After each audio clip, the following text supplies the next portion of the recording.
우리네 삶을 뒤돌아보면 기억해야 할 것은 잊어버리고 기억하지 말아야 할 것은 자꾸 기억나는 것을 우리의 삶 가운데 경험하게 됩니다. 받은 은혜와 사랑이 참으로 많은데 가만히 보면 은혜와 사랑은 흐르는 물에 흘려보내고 기억하지 말아야 할 것들, 나에게 잘못을 했거나 나에게 손해를 끼친 것에 대해서는 마치 바위에 새긴다는 말처럼 우리의 마음속에 깊게 담아두고 있음을 보게 되지요. 기억해야 할 것은 잊어버리고 기억하지 말아야 할 것은 자꾸 기억나는 사람들을 가리켜서 요새 말로 뭐라고 얘기해요? 뒤끝 장렬 이렇게 얘기합니다. 그런 사람 참 많지요. 그러기 어떤 학자는 말하길 인간의 지식이 그 사람을 구원하지 못한다라고 말한 것 맞는 것 같습니다. 많이 배우고 많이 경험하여도 자기 마음을 자기 마음대로 못합니다. 여기에 고민이 있습니다. 조엘 테일러라고 하는 학자는 말하길 현대인이 겪는 가장 빈번한 정서는 두려움이라고 얘기합니다. 이 두려움은 현대인의 그릇된 정서, 그 깊은 곳에는 그릇된 정서 가운데 그 깊은 곳에는 두려움이 있는데 이 두려움 때문에 원치 않은 일을 하게 되고 또 해야 할 일을 하지 못한다고 이야기하면서 이 두려움은 알지 못하는 무지함 때문에 나온다고 얘기합니다. 많이 아는 것 같으나 아는 것이 없고 아는 것 같은데 검증되지 않은 지식 때문에 우리 마음에 두려움이 있다는 겁니다. 그러기에 2026년도 문화 트렌드라고 하는 책을 보면 요즘에 벌써 2020년대, 26년에 대하여 트렌드, 문화, 여러 가지 많은 책들이 나와 있는 것을 보는데 거기에 이런 얘기합니다. 다가올 시대는 이지 커뮤니스트, 쉽게 가는 시대가 될 것이다. 그래서 뭐라고 얘기하느냐? 급격한 변화와 불확실성 시대의 복잡한 사고와 결정을 회피한다는 겁니다. 쉽게. 그래서 다가올 시대를 뭐라고 얘기하느냐? 쉬움과 가벼움의 시대. 가만 보십시오. 요즘에 복잡한 거 원하십니까? 기계 하나 샀는데 복잡해요. 그러면 안 쓰고 말지. 심플해야 됩니다. 조작이 가능해야 됩니다. 그뿐 아니라 뭐예요? 복잡한 거 별로 좋아 안 합니다. 좀 내추럴하고 가벼운 거. 가만 보십시오. 옛날에는 여행을 하나 가려고 해도 준비를 많이 해야 됩니다. 어디 갈까? 뭘 타고 갈까? 가면 어떻게 해서 잘까? 뭘 먹을까? 요즘 그렇게 여행 가는 사람 별로 없지요. 웹사이트에 들어가면 인공지능이 다 해줘요. 돈만 내면 됩니다. 쉬움과 가벼움의 시대. 이런 시대적 모습은 많은 정보와 많은 지식을 가지고 있으면서도 불구하고 예전에 본 사람들보다 더 우리 마음속에 두려움이 많은 시대 속에 산다는 것을 이야기합니다. 왜 내가 사는가? 내 삶의 가치는 무엇인가? 내가 무엇을 향하여 그토록 열심히 뛰어가는가? 이런 것 때문에 우리 마음속에 깊은 허무와 상실감 그리고 우리 인격의 자체가 무너질 뿐만 아니라 이걸 극복하기 위해서 더 많은 향락과 약물과 이것이 우리에게 중독이 되어 우리의 삶을 피폐케 하는 것을 보게 됩니다. 우리의 일상의 허무함과 더불어 상실감을 극복할 수 있는 길이 어디 있을까요? 많은 사회학자들과 심리학자들은 여러 가지 처방을 내놓지만 여러분, 이것 가지고 되는 것이 아니라 이것을 극복할 수 있는 우리의 삶의 허무성과 상실감을 넘어서서 생명 있는 삶으로 살아갈 수 있는 그런다는 것이 아니라 내 안에 신앙적 용기가 있어야 합니다. 돈도 지식도 경험도 아닌 깊은 곳에서 나오는 이 생명력의 역사는 신앙적 용기에서만 가능합니다. 내가 믿는 믿음이 무엇이냐? 믿음의 대상이 누구냐? 믿음의 내용이 무엇이냐? 여러분 가만 보십시오. 우리가 믿는 믿음의 대상은 누구입니까? 하나님이십니다. 여러 신들의 신이 아니라 오로지 한 분이신 하나님, 창조되신 하나님. 그 믿음의 내용은 어떤 것이냐? 하나님이 세상을 창조하셨습니다. 하나님이 역사의 주관자가 되십니다. 하나님은 우리의 삶에 생사복을 주관하시는 분입니다. 이것이 우리의 삶 속에 믿음의 내용이 되어 우리의 삶 속에 그 믿음을 가지고 살아내게 될 때에 내 안에 용기 있는 삶, 신앙적 용기를 가지고 살아가게 합니다. 여러분, 이 신앙적 용기가 생기면 우리 안에 어떤 것들이 있어지느냐? 하나는 진실할 수가 있습니다. 여러분, 우리의 고민이 뭘까요? 진실하지 못함이 아닐까요? 내 안에 신앙적 용기, 하나님 앞에 믿음 가운데 서게 될 때에 내 안에 진실함이 생깁니다. 아무리 세상이 어렵다 할지라도 진실함은 어둠을 넘어서서 빛을 발휘하는 것처럼 내 안에 진실함이 있습니다.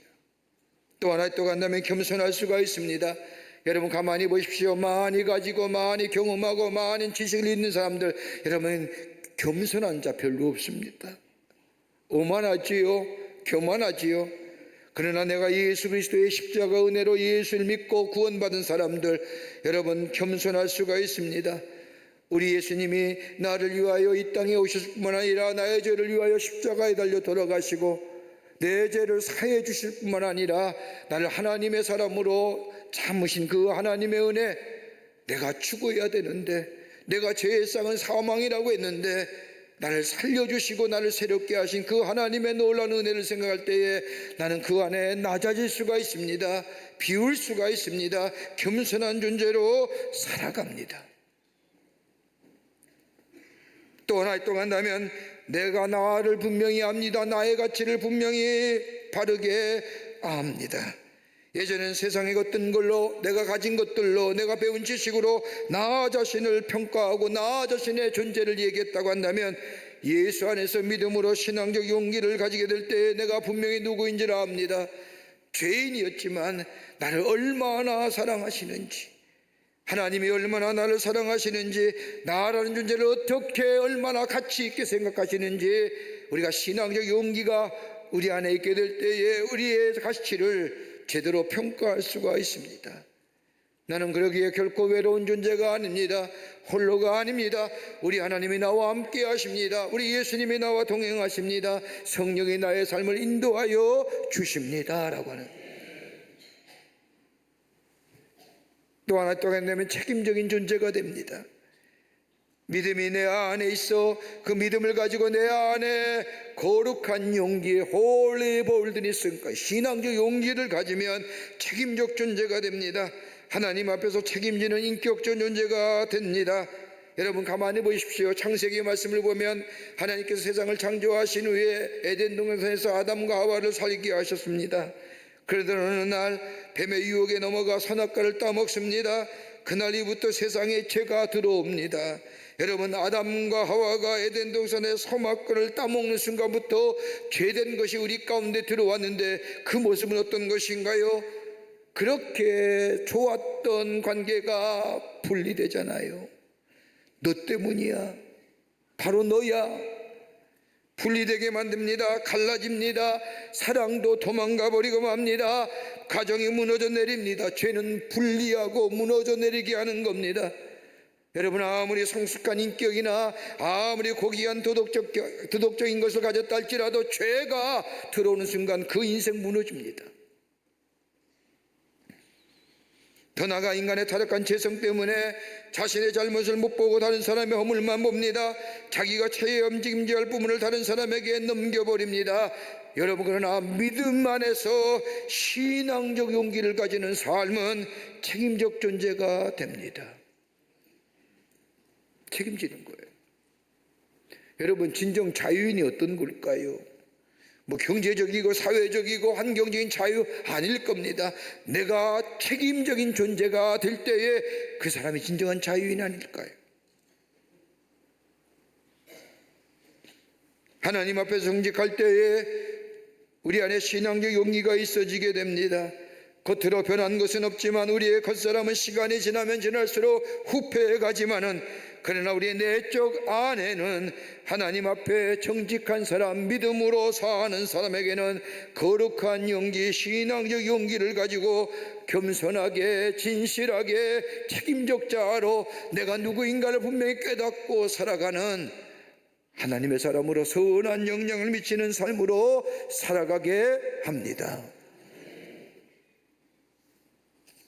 오늘 본문의 말씀은 사도 바울의 믿음의 아들 디모데에게 편지한 내용의 말씀입니다. 오늘 본문의 말씀을 보면 하나님 앞에 사도 바울은 특별히 감사하고 있음을 발견하게 됩니다. 그는 많은 편지 속에 기도가 있었고 특별히 감사하는 내용의 편지를 많이 썼지만 유독 오늘 본문의 말씀을 보면 나는 하나님께 감사하노라라고 고백하며 오늘 편지의 내용이 시작이 됩니다. 이러한 고백은 저 다름이 아니라 그 근원을 찾아보면 고린도전서 15장 10절의 말씀을 보면 나의 나 된 것은 하나님의 은혜입니다.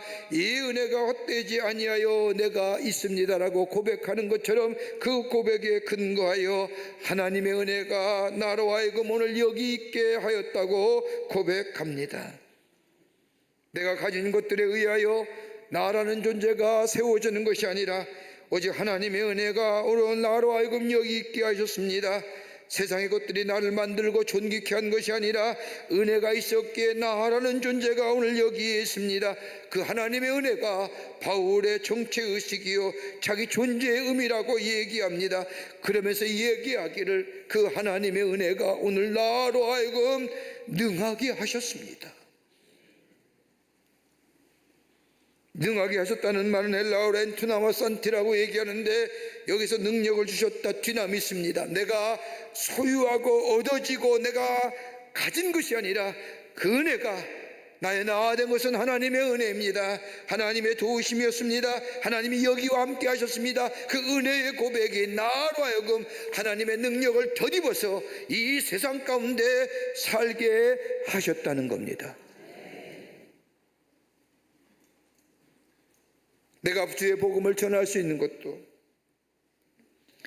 자신의 삶의 뒤처지를 뒤돌아보아도 한 가지도 하나님의 은혜 없이 된 것이 없다는 고백, 그러기에 그 복음을 전하면서 수많은 모욕과 아픔과 더불어 핍박을 당하면서도 넉넉히 참아낼 수 있었던 것, 뒤돌아보니 하나님의 은혜요 나를 나답게, 여기서 나를 능하게 하셨다는 것은 나를 나답게 하신 것, 하나님의 은혜라는 겁니다.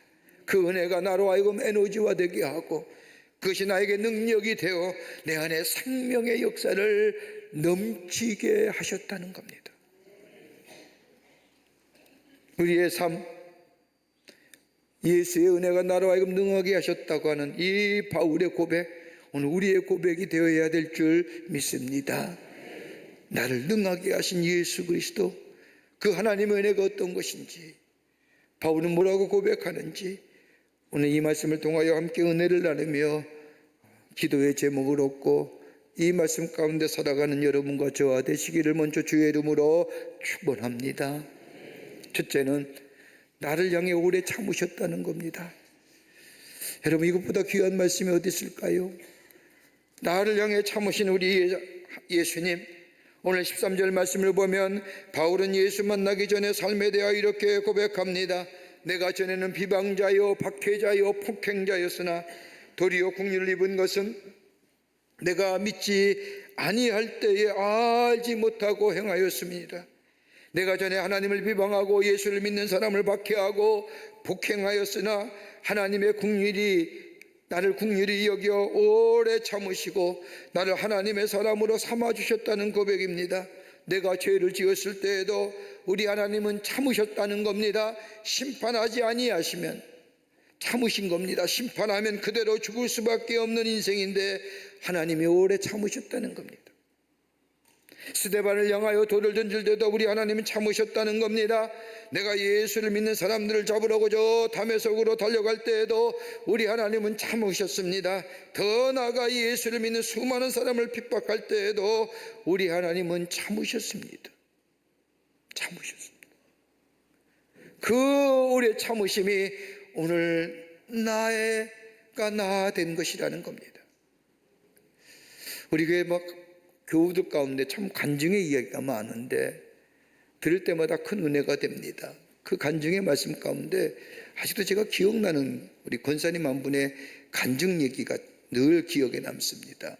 지금 오셨는지 모르겠지만 용서하십시오. 이분이 예수님을 믿게 된 동기가 이러합니다.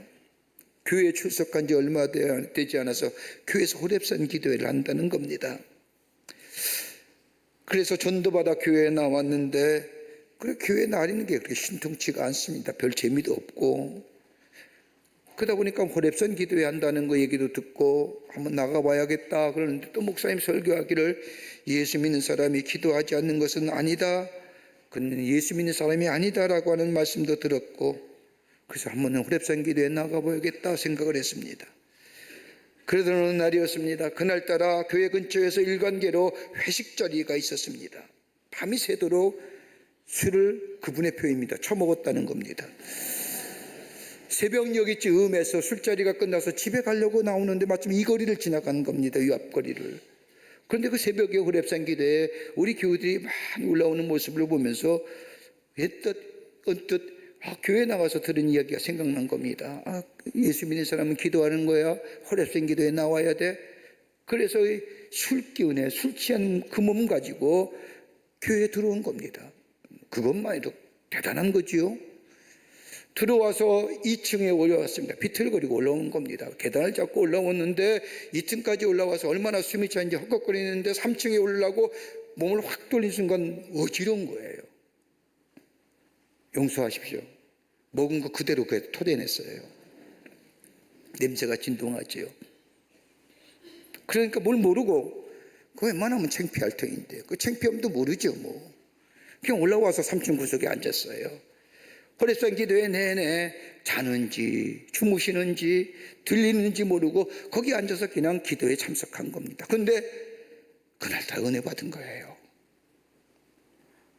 얼마나 내가 정말로 예수 없이 산다는 게 이렇게 허무하고 이렇게 추하고 이렇게 정말 형편없는 모습 아니에요. 남들은 다 기도 왔는데 냄새 팍 풍기면서 그 구석자리에 앉아있는 게 얼마나 형편없어요.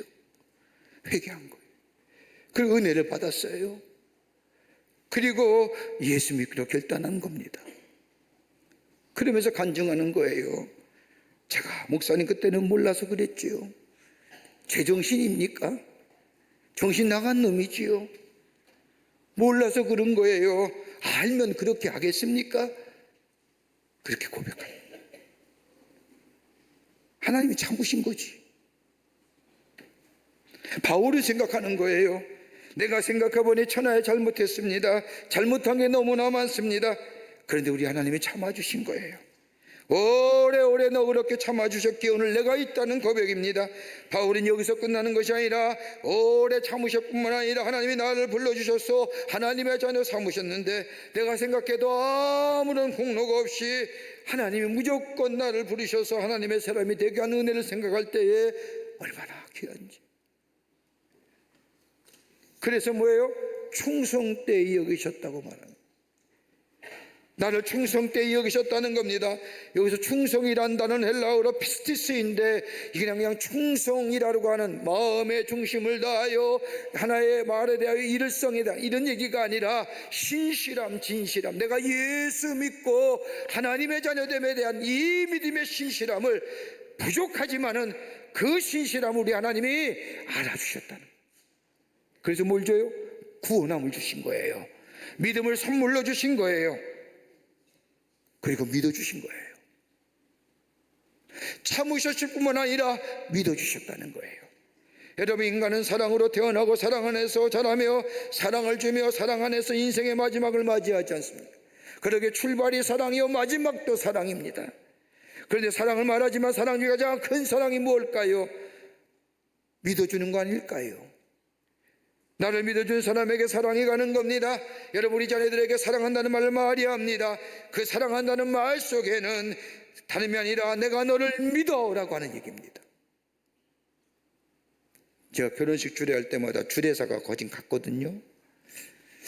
똑같이 하지 않으면 차별한다고 해서 똑같이 합니다. 근데 그 하는 말, 주례사 가운데 꼭 하는 말이 있습니다. 오늘 같은 믿음만 가지고 살아라. 건강 잃어버리면 건강은 얼마든지 되찾을 수 있는 겁니다. 그죠? 돈이요 땀 흘려 벌면 삽니다. 근데 부부에 있어서의 믿음이 깨지거나 믿음이 상책이 나면 그건 고칠 길이 없는 겁니다. 그 상책이 그대로 가지고 사는 겁니다. 그 상처가 소록소록 생각할 때마다 아파합니다. 갈등이 생깁니다. 불화가 생깁니다. 믿음은 지켜라는 겁니다. 믿음에 걸맞는 행동하며 살라는 겁니다.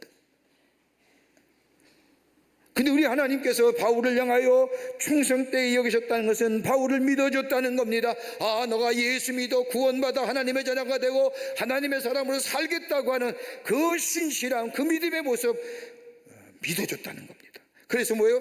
믿음을 선물로 준 겁니다. 선물로 준 것뿐만 아니라 더 나아가 하나님의 자녀로 삼아주셨다는 겁니다. 하나님의 일을 맡겨주셨다는 겁니다. 그것이 나로 하여금 여기 자리에 있게 했다는 고백입니다. 옛날 제너럴 일렉트릭의 잭 웰치라고 하는 CEO의 자서전을 보면 이런 얘기합니다. 학교 다닐 때 얼마나 말썽구력했는지 동네 사람들이 이 웰치를 볼 때마다 한심한 녀석, 쓸모없는 녀석, 문제아야 그렇게 지적하고 손가락질했다는 겁니다. 그런데 이 웰치가 집에 들어오기만 하면 어머니는 자신을 향하여 웃으면서 이렇게 얘기했다는 겁니다. I trust you. 난 널 믿어. 내가 장난이 좀 심하지만 나는 너를 믿어. 이 모든 과정을 거쳐서 잘 될 줄 내가 알아. 이 말 한마디가 자신을 용기 있게 만들어주고 오늘 나로 하여금 여기 있게 했다고 고백합니다. 나의 나 된 것은 하나님의 은혜라고 하는 고백은 다름이 아니라 하나님의 오래 참으심이 계셨습니다. 더 나아가 나를 믿어주셨습니다. 내가 예수 믿어 구원받은 자로 하나님의 사람으로 내가 살기로 결단했을 때 하나님 나에게 이 충성된 신실함을 믿어주시고 구원을 주시고 내게 믿음으로 선물 주셔서 나로 하여금 나의 삶 속에서 하나님의 은혜 안에서 능하게 하시는 역사를 통하여 오늘 여기까지 오게 하셨다는 겁니다. 이 믿음의 고백. 두 번째는 나의 진실함을 알아주셨다는 겁니다. 나를 능하게 하신 그리스도 예수 우리 주께 내게 감사함은 나를 충성되이 여겨 주셨다는 고백이 뭘까요? 나를 믿어주신 것인데 하나님은 바울의 어떤 모습을 믿어주셨을까요? 다름이 아니라 자신의 진실함이에요. 여러분, 바울이 예수 믿게 된 어떤 과정을 보세요. 바울은 예수 믿는 사람을 죽이는 것이 하나님의 일이라 생각했던 사람. 이것이 자신이 믿고 있는 유대교를 지키는 일이요, 더 나아가 하나님의 세운 이스라엘을 일이라는 세례라는 생각을 했습니다. 지식이 잘못되었을 뿐이지 이 바울은 나름대로의 진실함이 있었습니다. 바울은 자신이 믿고 있던 것에 대하여 적극적이었습니다. 하나님의 율법을 지키는 것은 다름이 아니라 하나님의 율법의 거룩함을 지키고 오는 겁니다. 그 거룩함을 지키기 위해서는 율법을 훼손하는 자, 율법에서 떨어져 나가는 자 잡아들이는 겁니다. 방향은 잘못되었지만은 자신이 믿고 있는 것에 대해서 적극적이었습니다. 최선을 다했습니다. 열심의 방향은 잘못되었지만 나름대로 최선을 다하고 그 최선에 대하여 목숨까지 바쳤습니다. 바울의 모습을 하나님은 아시고 자신을 보러 자신의 삶의 방향과 잘못된 지식과 더불어 자신의 열심을 바꾸어 놓으셨다는 겁니다. 여러분, 이러한 진실 잘 기꺼야 돼요. 잘못된 방향이지만 내 안에 진실함을 보시고 내 삶의 방향을 바꾸어 놓으셨고 그리고 자신에게 직분을 맡기셨다는 겁니다. 여러분, 다른 건 좀 부족하고 없다 할지라도 내 안에 진실함이 있어야 됩니다.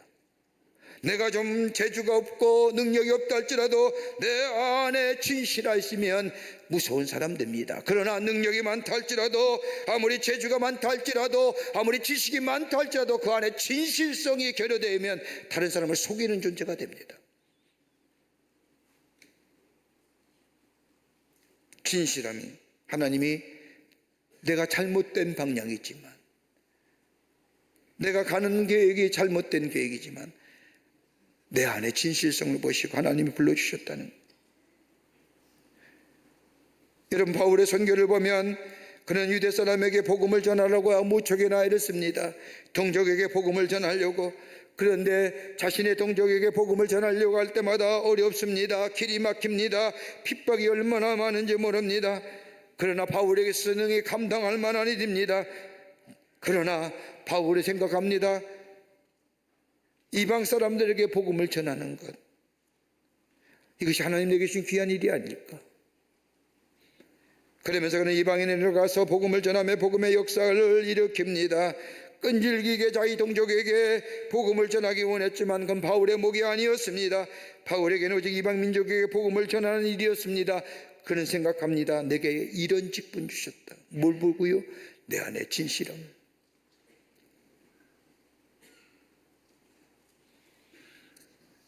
하나님의 긍휼을 입어 은혜를 알게 나니, 하나님이 나에게 사명 주신 것, 다름이 아니라 내 안에 잘못된 방향이고 잘못된 게 있지만 내 안에 진실함에 그 진실을 알아주셨다는 겁니다. 그리고 내게 은혜를 주시고 그 은혜가 나로 하여금 능력이 되게 하셔서 이방인의 복음을 전하는 자가 되었다는 고백입니다. 우리는 어떠한가요? 하나님의 은혜를 입어서 오늘 여기까지 왔는데 정말로 내 안에 하나님이 기뻐하시는 삶이,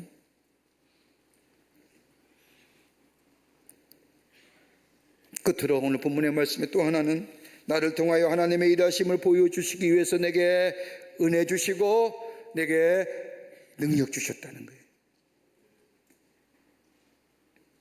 나를 능하게 하신 이유는 다름이 아니라 하나님이 나를 통해 일하심을 드러내기 위함이라는 겁니다.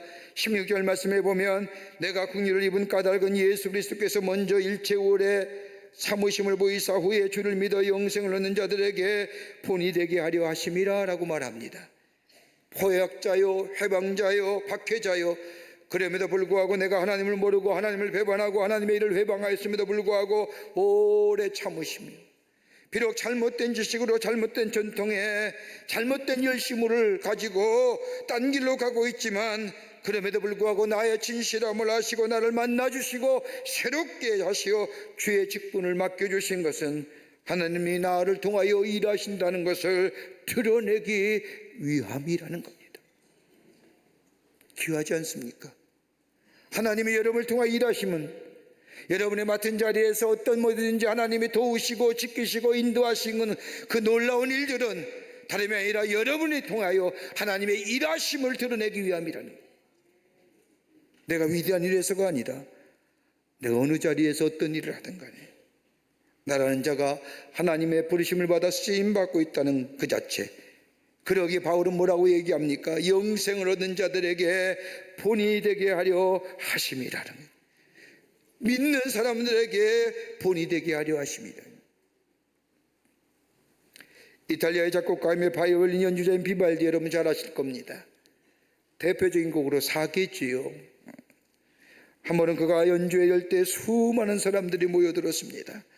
그날의 연주회는 특별히 사람들이 많이 모인 이유는 평소에 비발디의 연주를 듣기 위함도 있지만 그날따라 특별히 이야기하기를 비발디가 스트라디바리우스라고 하는 바이올을 가지고 연주한다는 이유 때문이었습니다.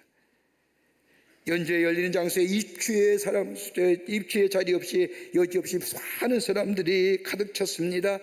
비발디가 나가서 연주를 합니다.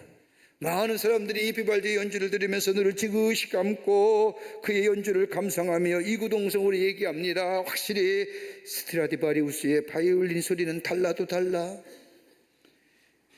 그러기에 세계적인 바이올린이지. 감탄을 하며 한창 선율에 취해 있는데 갑자기 비발디가 연주를 멈추는 겁니다. 그리고 자신이 자꾸 연주하던 바이올린을 저 플로어에 내던져 버리는 겁니다. 더전이 바이올린이 이러는 소리를 내면서 깨져버렸습니다. 그 자리에 참석한 수많은 청중들이 깜짝 놀랐습니다. 그럴 때 비발디가 손을 치켜들자 그러자 사회자가 다른 바이올린을 가지고 왔습니다. 가져온 바이올린을 비발디가 손에 높이 들고 이렇게 말합니다. 여러분, 지금 내가 이 손에 든 것이 진짜 스트라디바리우스의 바이올린입니다. 아까 연주한 건 가짜였습니다. 그건 평범한 바이올린이었습니다. 이 말들은 청중들이 숙연해졌습니다. 아니 부끄러워졌습니다.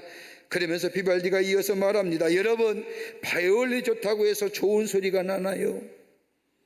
그래요?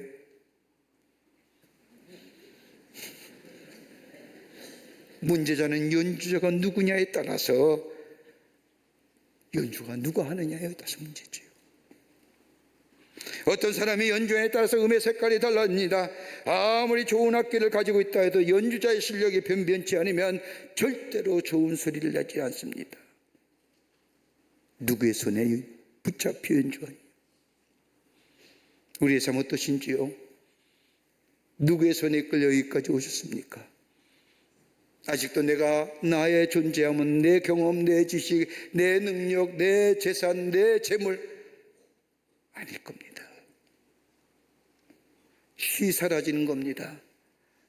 여러분, 지식도 가만히 보십시오. 예전에 배운 지식 지금은 쓸모가 없지 않습니까? 예전에 가졌던 경험과 능력들 지금 쓸모가 있나요? 그러니까 자꾸 내가 옛적에 옛날에 라떼 때 이렇게 얘기하는 겁니다. 오늘 나의 나된 것은 하나님의 은혜일진데, 오늘 여기까지 오신 것은 나를 능하게 하신 것이기에 그 능하게 하신 것은 예수 그리스도의 은혜일 텐데, 그 은혜는 다름이 아니라 나를 오래 참으심이, 나를 믿어주심이에요. 그뿐 아니라 나를 통하여 하나님의 일하심을 드러내기 위함이에요. 이 고백이 오늘 우리 가운데 있게 될 때에 그 능하신 하나님의 능력이 내 삶 속에 지속되어져 갈 것이고, 그 은혜 안에 살 때 우리의 삶이 하나님이 함께 하시는 삶이야, 하나님이 동행하는 삶이야, 하나님이 지키시는 삶이야, 하나님이 증거되는 삶으로, 이 삶이 복된 삶이요, 이 삶이 생명 넘치는 삶이요, 여기에 하나님의 살아계심이 증거되는 삶으로 살아가게 될 줄 믿습니다. 나로 능하게 하신 예수, 그 은혜 안에 살며 은혜 안에 고백하며 그 은혜를 증거하며 사는, 그래서 매일매일 생명의 역사를 누리며 사는 여러분과 저와 되시기를 주의 이름으로 축원합니다. 하나님 감사합니다. 저희도 주께서 사랑해 주셔서 하나님의 자녀 삼으심에 감사합니다. 우리의 삶 하나님의 은혜였습니다. 나를 능하게 하시고 여기까지 오게 하신 것은 하나님의 은혜입니다. 그 은혜 안에 감사하며 오래 참으심과 나의 진심을 알아주실 뿐만 아니라 아버지 하나님이여 나를 통해 일하심을 증거하는 그 하나님의 놀라운 역사, 그 안에 생명의 역사를 매일매일 누리며 하나님을 증거하는 삶, 주님을 영화롭게 함으로 인하여 우리의 삶 속에 더 풍성한 축복을 누리는 삶으로 살아가도록 역사하여 주시옵소서. 감사하며 예수님의 이름으로 기도하옵나이다. 아멘. 지금은 우리 주 예수 그리스도의 크신 은혜와 하나님 아버지의 한량 없으신 사랑하심과 성령님의 인도하심과 교제하심이 거룩한 주의 날 주의 전에 올라와 마음과 정성을 모아 하나님 앞에 예배드리며 나를 능하게 하신 예수 그리스도 그 놀라운 십자가의 은혜 생각하며 주님과 늘 동행하여 하나님의 살아계심을 증거하는 삶으로 살기로 결단하고 저 세상을 향하여 걸어옮기는 우리 모든 사랑하는 광림의 권속들과 영상을 통하여 하나님 앞에 예배드리는 하나님 나라의 귀한 권속들 위해 주께서 지금으로부터 영원토록 함께 하시기를 간절히 축원하옵나이다. 아멘.